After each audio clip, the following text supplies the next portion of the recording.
Good morning, everyone. We're going to go ahead and start our meeting on staff training and onboarding for providers.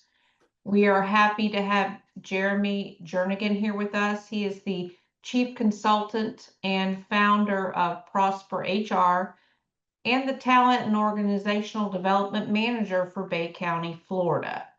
He has spoken at the ARC of Florida Best Practices before, and we're just delighted to have him. So I am going to turn it over to him, and you can share your screen, Jeremy, if you would like.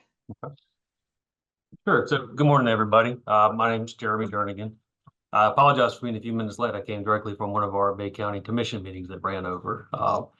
I'm with ProsperHR, founded back in 2021 as a means to help supplement nonprofits and small to mid-sized businesses with their HR needs that either couldn't afford full-time HR staff or was just unaware of all the compliance side that came with HR staff. I recognize some of the names from the Tampa meeting, so it's good to see you guys again.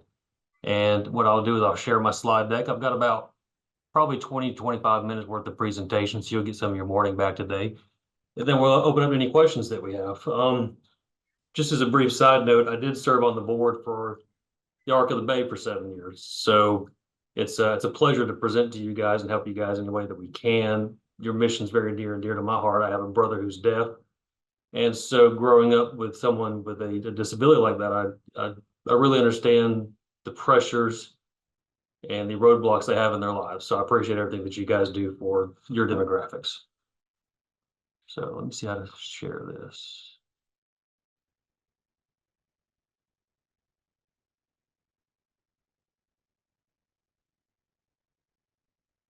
Can you guys see that? Yes. Okay. So this morning we're going to talk about just two really low-hanging fruits about how to retain people a little easier, how to get your talent out into the field, speed to market a little bit quicker, and how to lower your legal exposure in your workforce. So we do that through onboarding and through training. So today we're going to talk about the importance of effective onboarding and training, learn a few best practices for both processes, and then understand how making both of these processes better can protect your bottom line. In the nonprofit world, I understand it is extremely important to stay either at budget or under budget or find ways to cut costs. And believe it or not, onboarding and training can do both of those for you. So let's talk about why it matters. Strong onboarding can improve new hire retention by up to 82%. I know that everybody here loves recruiting, loves interviewing, loves training people up just to lose them, right? Probably not. So changing your mindset with just your onboarding practice can help keep a lot more of these people once they come in the door. I know that seems like it's probably too good to be true, or you're looking for some kind of secret sauce recipe for recruitment, whether it's higher wages or cool benefits or perks. More often than not, it's just the customer experience, quote unquote, these new hires get when they come into your door. So effective training boosts productivity by 70%. That's if it's measured training. We'll talk about that later. We can enhance engagement and accelerate time to productivity we talked about earlier. We can mitigate legal risk through compliance education and reduce exposure to lawsuits. So what we'll do is we'll talk a little bit about compliance and then strategy for both of these. So there's no one-size-fits-all approach. All of your different agencies are different as far as what your actual operations are, your sizes, and what your missions are, but there are some universal best practices that you can apply. When it comes to best practices, we've got a few different categories here. Your pre-boarding, your welcome materials and setup. Are you organized when they come on board? Do you have everything printed? Are you scrambling it to get the paperwork out in front of them?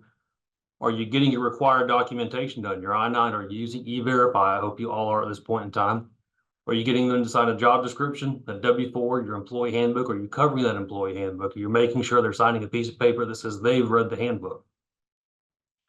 Make sure you have a structured first day. I can't express this enough. I've seen it in many different clients, is where I ask them where they hold their onboarding, and they say, well, typically we have a little table over here. We'll put them on, we'll give them a stack of paper. We wait for them to knock out all the paperwork, and then we just throw them at a desk somewhere.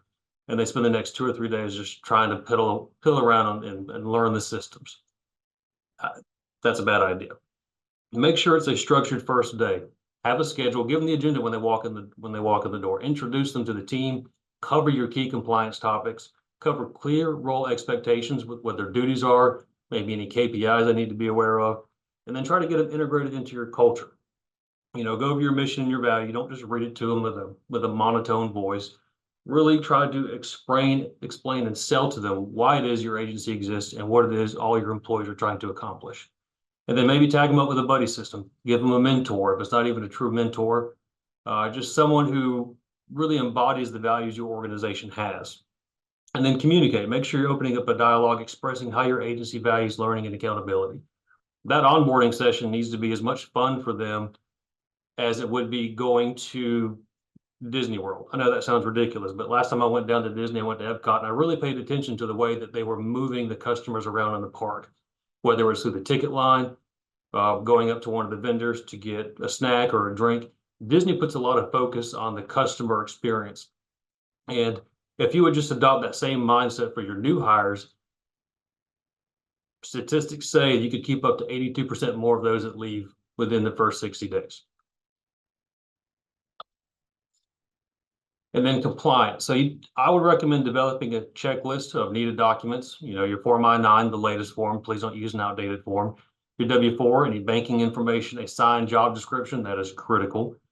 Your employee handbook needs to be covered. They need to sign that acknowledgement that they've received it and they've read it. And then you need to cover mandatory compliance topics such as harassment, discrimination, workplace violence, cybersecurity, anything else in your realm that's required. Please make sure you go over it sooner rather than later. And we're happy to help you guys develop checklists. If you have any questions or you just want to copy one, we do have an HR shared drive, and I believe there were some checklists put on there at some point in time. Any of the members here can probably help get that to you if you're not part of that committee. And then, so that was the compliance side. Let's touch base quickly on the strategy side. So re-envision onboarding as the first user experience for your new hires. Make sure it's smooth and seamless for your new hire. That doesn't mean it's going to be smooth and seamless for you. Onboarding may be the biggest pain in the butt for you as an employer, and that's okay. Your new hire does not need to know that. But what they need to do is come in and have a seamless, fun experience for their new employer. And then promote systems thinking as well. Don't just get them through their paperwork, get them through the handbook and plug them right into their desk. Walk them around, kind of show them the different areas of your agency physically, talk to them about how their role and their duties plug into other departments as well, and then provide a mentor for them as well. So if you had to be honest with yourselves, which experience do you think your current onboarding session is more like? Is it like the DMV or is it like Disney World? If you said the DMV, I appreciate your honesty. If you said Disney World, congratulations, you're doing an excellent job, but you may want to rethink that. More than likely it's somewhere in between, but go back, and if you're not part of the onboarding process for your new hires, maybe just sit in on the next one and see what you think. Or tag someone who's never been a part of it to go sit on it and see what they think about that experience as well. This was a video, but it doesn't translate well over Zoom, so we're going to skip it. So any questions on the onboarding side of things so far?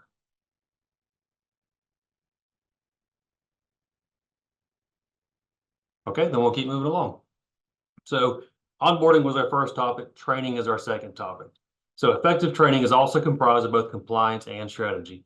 The best way I can describe that to look at your HR functions is that compliance is black and white and strategy is that gray area in between. So you need to have a mixture of both. You've got to cover your compliance side of things, but you also need to approach this with a very strategic mindset as well. So let's talk about best practices. When you're looking at your workforce, the first thing that I would recommend doing is identifying any skill gaps you have. Look at your current employees. What are they currently doing? What are they currently capable of doing? And then look at where you need to be. Do you have new software systems that are rolling out? Do you have new programs such as an autism program or maybe a residential home? You don't have the right skill sets or experience to get there. Find out what you need to get your workforce there. And then always use blended learning. Please don't just sit someone in front of a computer and ask them to watch a YouTube video and write a report on it. Please don't let them just read articles. Blended learning is the best way to learn. It attacks so many different senses. In fact, Abraham Lincoln was famous for a quote. He used to drive his staff crazy by reading books out loud and newspapers out loud.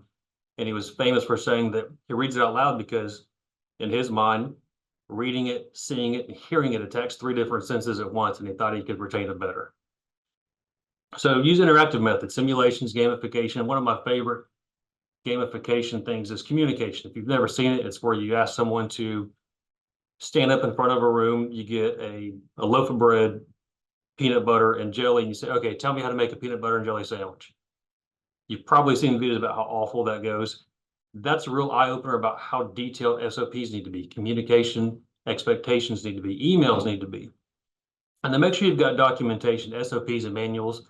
If those aren't clear, if those aren't current and up to date, you're really just shooting yourself in the foot. And then continuous learning. Once they've learned a skill or they've learned some kind of new knowledge base, that's old information. The very next day, that's dated information. Make sure that continuous learning goes out through their entire employee life cycle.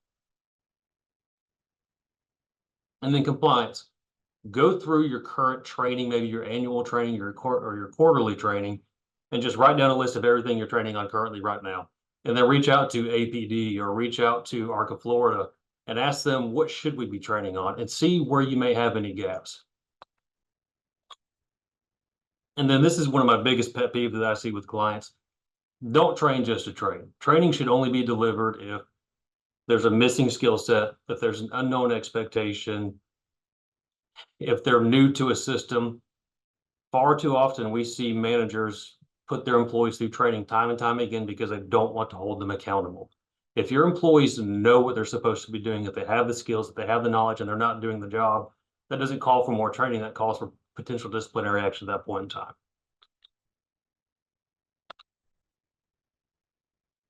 So instead of just training to train, design and implement training sessions that align with your strategy and business needs. So again, identify skill gaps, upskill your workforce for any future needs you may see coming down the pipeline, use these different interactive methods and blended learning sessions, and then instill a culture of continuous learning and improvement. And that's on you to decide how you want to reward continuous learning. Are there incentive programs you want to build out? Do you want to find local chapters you can send your employees to for luncheons, and they view that as a break away from the office if your staffing level permits? But you've really got to find a way to reward a learning behavior. And then lastly, develop KPIs or metrics to evaluate the outcome of your training program and tie those measurables to specific business goals. Again, with clients, I see them spend anywhere from $5,000 to $50,000 a year on training to improve customer service or to improve data entry. And then I ask them, so, well, how did it go? And they have no idea. They could be getting a good ROI on those funds, or they could be spending that money not getting anywhere because they're just not measuring and understanding. So here's a brief little example of a business goal would be to improve workplace safety. Training topic would be hazard recognition and safety procedures. And so the metrics that would be aligned to this goal would be the number of employees who complete the safety training. Then you look at the safety quiz pass rate, and then you tie in, is there a correlation between the number of safety violations reported post-training? Did the incidents drop, or did they increase after the training? Then that's one way to tie in and just try to see if that training was effective. If it's not, try a different training topic, try a different training method, or maybe again, just needs to be accountability out with your employees. So the example outcome for here would be, if monthly injury reports drop from 12 to 8 within 3 months of training, that's a 33% reduction, showing that the training is helping meet the safety goal. You tie in that reduction in incidents, you turn that information into your workers' comp carry when you're trying to renew, and you may get a drop in cost for your workers' comp insurance. So how does this impact your bottom line? There are a few legal precedents set here that help defend your agency should something go wrong, such as Farragher versus City of Boca Raton, Eller Burlington Industries, Sunbelt Rentals. There's a defense out there called the Farragher-Eller defense. And what it means that in certain situations, if you have employees that you can prove were trained on certain topics, such as discrimination or workplace violence, and they sign those pieces of paper and then they do something stupid and you get sued by another employee, if you can provide that documentation that they were trained and they still broke your policy, you can actually get those cases dropped against you. Here are a couple examples of some recent cases that took place, and you can see that the dollars here are quite substantial. These are frustrating because these are all cases that could have been prevented with just simple training and documentation that probably cost a few $100s a year and maybe a few hours a year in administration by getting this form signed. I doubt any agency here on this call has the capital to pay this off.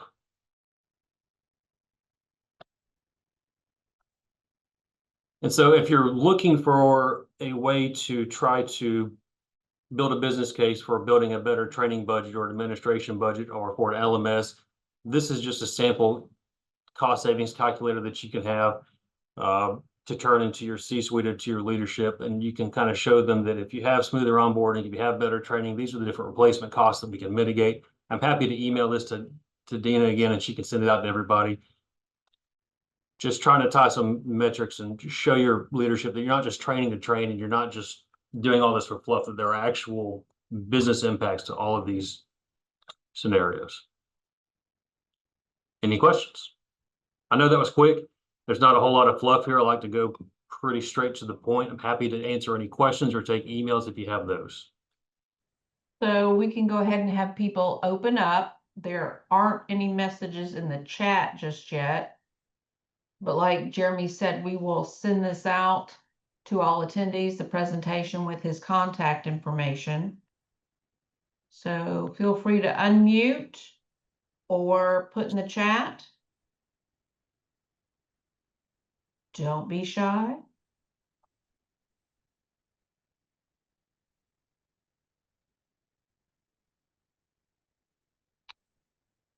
Okay, so yes, I can send the checklist out as well.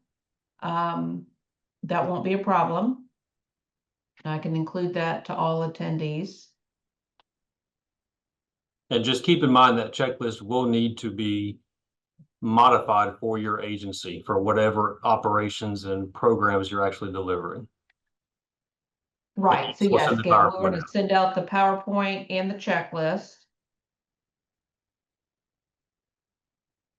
I'm making my notes. Presentation. And my contact information is at the end of that presentation. So again, if you have any questions, feel free to shoot them over to me.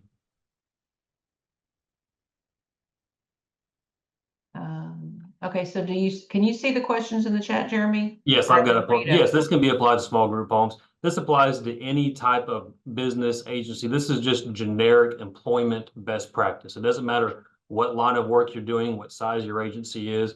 The only thing that changes with the type of work you're doing or your agency is the number of laws that apply to you.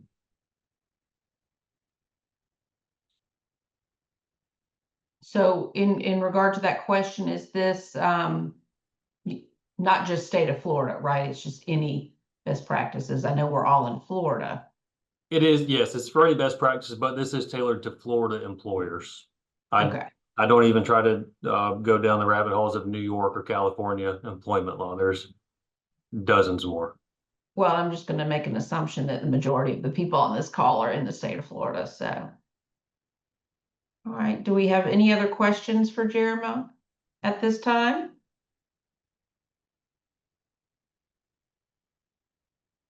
Well, I think you covered pretty much everything.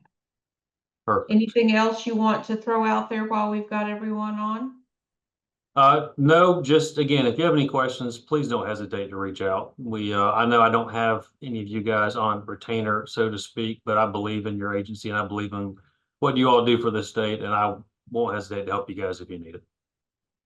Great. Well, we definitely appreciate you taking the time this morning. Yeah, thank you guys for having me. Thank you.